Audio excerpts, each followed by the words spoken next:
Polestar gets into proper luxury SUV territory while trying to stay sporty. There's an interesting circularity to the way premium car makers are now revisiting and reinventing their electric luxury SUVs.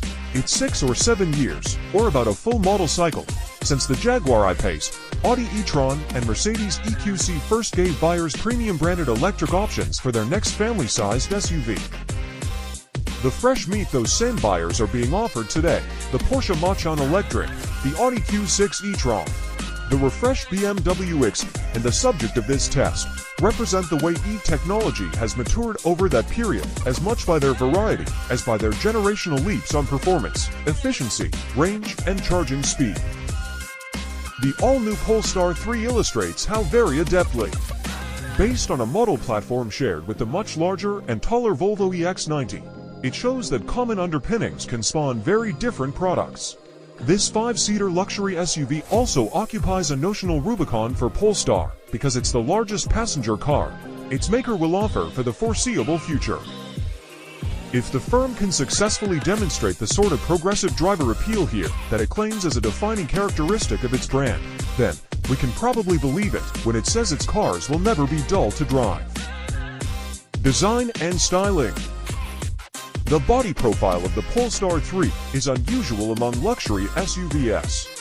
The car measures within an inch or two of a Range Rover Sport for outright length for 1,900mm and wheelbase to 1,985mm, but its roofline runs lower than that of an Audi Q3, 1,614mm. That lowness wasn't sought simply to make it stand out from the crowd. It's because cutting out what the car's designers considered those wasted few inches of excess headroom also cuts down on frontal area, making the 3 more aerodynamically efficient.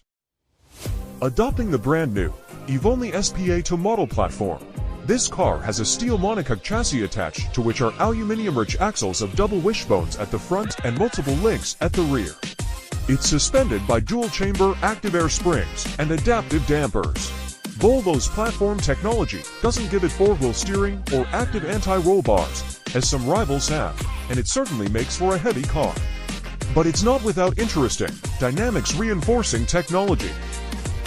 A single-drive battery is offered at present, a nickel-manganese cobalt, sandwich-style installation with 107 kWh of usable capacity, made up of 200 for prismatic cells and supplied by Chinese battery specialist CATL. Buyers can choose between single and dual motor models, however, both using liquid-cooled, permanent magnet synchronous motors. The former model's motor is carried over the rear axle and develops to 9.5 bhp, while the latter model has a 242 bhp motor per axle.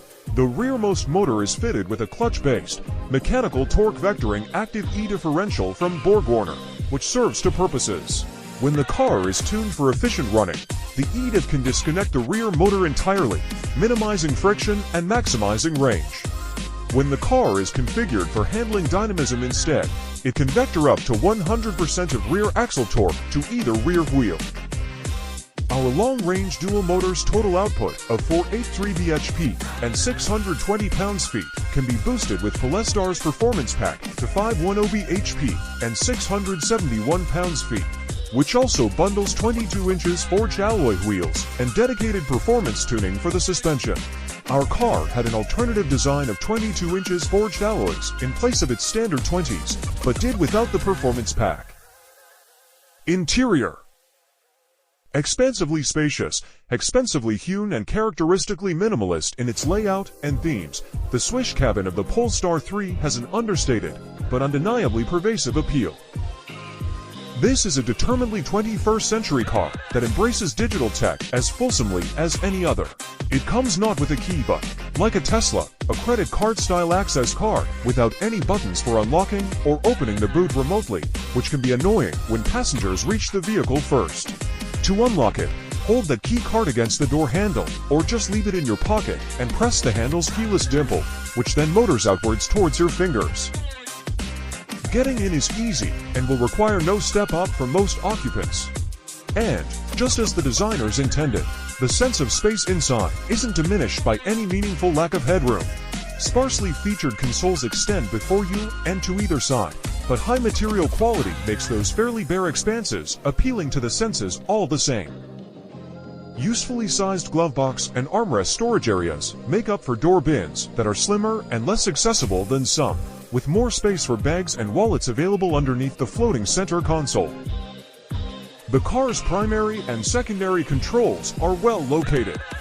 There is both a small digital instrument screen and a large head-up display to relay key driving information right where you would want it. And the 3 front seats are comfortable and widely adjustable, so it's easy to feel at home at the wheel. Adjusting the steering column, however, involves diving into the central, portrait-oriented touchscreen multimedia system and wading through a couple of menus until the slightly mysterious unmarked buttons on the steering wheel spokes are empowered as controls for the motorized column. Thus you are given a first taste of a secondary control concept that is conspicuously short on fixed physical switchgear and which relies heavily on the central screen, even for things like fog lamp activation, mirror adjustment, intermittent wiper speed and glove box opening. See multimedia.